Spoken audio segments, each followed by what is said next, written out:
Olha, fevereiro destaca-se pela conscientização do lúpus e é uma doença autoimune que afeta cerca de 65 mil brasileiros, segundo a Sociedade Brasileira de Reumatologia, com a prevalência em mulheres de 20 a 40 anos.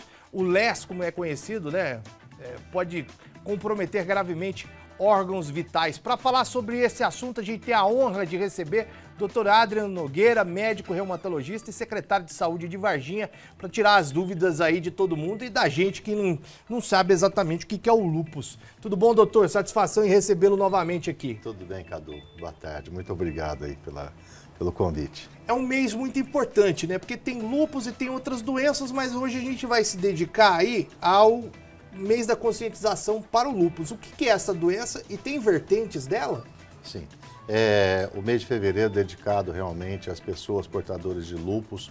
Lúpus é uma doença autoimune, uma doença grave, uma doença de difícil diagnóstico, de difícil acompanhamento e que muitas das vezes pode levar a óbito. Então é uma doença que tem uma complicação, uma exacerbação muito grande e deve ser acompanhada rigorosamente. Ali na pesquisa que eu fiz, destacaram, né, os seus pares fizeram essa pesquisa e as mulheres são as que mais são afetadas por essa doença? Sim, o lúpus é uma doença que tem uma prevalência maior no sexo feminino do que no sexo masculino. Por que isso? Tá? Por causa que alterações hormonais. As mulheres, elas entram na menarca, né, a primeira menstruação, mais ou menos em torno dos 13 anos, 12 anos de idade, e ela começa a sofrer alterações nos seus hormônios. E essas alterações hormonais podem vir a desencadear determinadas patologias, como uma delas o lúpus. Então são alterações hormonais que saem do controle, né, e acabam afetando o sistema imunológico da pessoa. O sistema imunológico ele entra num colapso, e aí a pessoa acaba desenvolvendo a doença como lúpus. E a faixa etária ali é de 20 a 40 anos, e são jovens então, não é com idoso? São mulheres jovens, a maioria são mulheres jovens, pode acometer o sexo masculino também, mas a proporção menor, mas a prevalência é no sexo feminino, mulheres jovens que desenvolvem justamente uma das causas do lúpus é a alteração hormonal. Existem várias causas que podem desencadear o lúpus, né? A alteração hormonal é uma delas nessa faixa etária. Outra causa também é a radiação ultravioleta, ou seja, o sol ele desencadeia, ele desnatura uma célula no nosso corpo chamada de célula Rho. Ele acaba desnaturando essa célula e essa célula faz com que o lúpus entre em atividade. Além do estresse emocional, Cadu. Então tem um monte de coisas aí que pode desencadear, mas quais são os sintomas? Porque eu estava vendo também que tem uma variação aí de sintomas que podem complicar na hora do diagnóstico, né? Como eu disse, são vários sintomas, é muito difícil o diagnóstico de lúpus, tá? Porque o diagnóstico ele se mistura, a pessoa ela tem várias manifestações, ela pode ter, por exemplo, febre, pode ter, por exemplo, linfonodomegalias, que são os carocinhos que surgem no pescoço, ela pode ter pneumonia, ela pode ter infarto, ela pode ter dor articular, ela pode ter alteração na função do rim, ou seja, ela pode ter várias manifestações que acabam confundindo o diagnóstico, tá?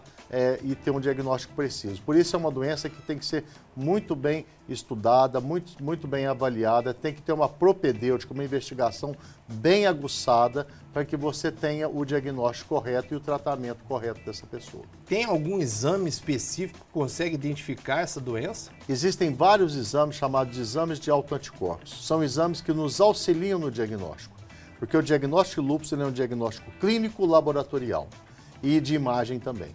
Então o exame clínico é muito importante e o laboratório complementa o exame clínico. Então são vários exames laboratoriais que a gente faz, um deles é o FAN, que é o fator antinuclear, que é um exame que nos dá uma dica se a pessoa pode ter ou não o lúpus, ou se pode vir a desenvolver o lúpus. Além de outros marcadores, outros exames laboratoriais que nos indicam a atividade da doença, se a pessoa está em atividade ou se ela está controlada da doença. E aí o tratamento é medicação pro resto da vida? O tratamento é medicação para o resto da vida, além de outras medidas, né? A gente orienta o uso do filtro solar como eu já disse, o raio ultravioleta ele desnatura determinadas células e faz com que a pessoa acabe entrando em atividade da doença, né? Então são vários cuidados que a pessoa com lúpus tem que tomar. E o uso do medicamento é quase que constante e contínuo.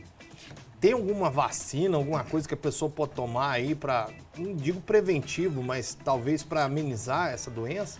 O lúpus existe o tratamento chamado imunobiológico. Hoje existem um imunobiológico aprovado pela Anvisa e pelo FDA, que é o belimumab, que é um medicamento que a gente faz aqui em Varginha, no Centro de Terapia de Infusão Imunobiológica. É um medicamento que não é liberado pelo Estado, tá? A pessoa tem que adquirir ou através de mandato judicial ou por plano de saúde, mas é um medicamento que estabiliza o lúpus. Além disso, é muito importante as pessoas que têm lúpus estar com a sua carteira de vacinação atualizada, porque como o lúpus ele faz uma baixa do seu sistema imunológico, você estando prevenido contra doenças oportunistas, como por exemplo a pneumonia, o herpes, tá? É muito importante ela vacinar para poder evitar as complicações, porque ela está imunocomprometida com a doença lúpus. E aí, no caso, isso aqui em Varginha, na onde que fica esse lugar aí para eles poderem, quem é da região, poder ter acesso? O tratamento é feito no Hospital Humanitas, no Centro de Terapia Imunobiológica, que fica no 3º andar do Hospital Humanitas. Então, hoje nós temos várias pessoas que fazem tratamento para lúpus com o uso dos chamados imunobiológicos, que estabiliza a doença, controla a doença e evita que ela fique tomando outros medicamentos que, além de fazer o bem para o lúpus, mas faz o mal porque acaba dando os outros efeitos colaterais. Então, o tratamento do lúpus é um tratamento muito minucioso, é muito bem controlado, porque os medicamentos eles vão fazer bem para uma coisa, mas vão fazer mal para outra. Então, com esse surgimento desse tratamento imunobiológico, a gente otimizou o tratamento e a gente consegue fazer com que a pessoa faça um tratamento só, sem ter muitos efeitos colaterais. Doutora Adriana, antes da gente encerrar, eu queria que o senhor ajudasse as pessoas aí que acabaram de ter esse diagnóstico de lúpus. Quais as dicas ou recomendações que o senhor poderia dar a essas mulheres ou essas pessoas que foram diagnosticadas? O que eu digo é o seguinte, o lúpus é uma doença que tem que ter um controle. Se ela tiver um bom acompanhamento com o seu reumatologista, fizer as adequações direitinho com o seu tratamento, com os medicamentos, atividade física, alimentação, uso de protetor solar, ela vai ter a patologia, mas ela vai conviver muito bem com ela. O importante é que a pessoa tenha esse acompanhamento. É que muita gente tem o diagnóstico de lúpus e muitas das vezes deixa de fazer o seu acompanhamento, deixa de fazer seu tratamento e a doença evolui de maneira grave. E muitas vezes a pessoa vai a óbito. Então o que eu peço é que tenha tranquilidade, faça seu acompanhamento, tem controle a patologia, ela consegue conviver com ela sem ter evolução da doença. Basta fazer o controle adequadamente. Doutor, satisfação enorme recebê-lo novamente no nosso programa. Que Deus abençoe aí o seu final de semana. Obrigado, Cadu.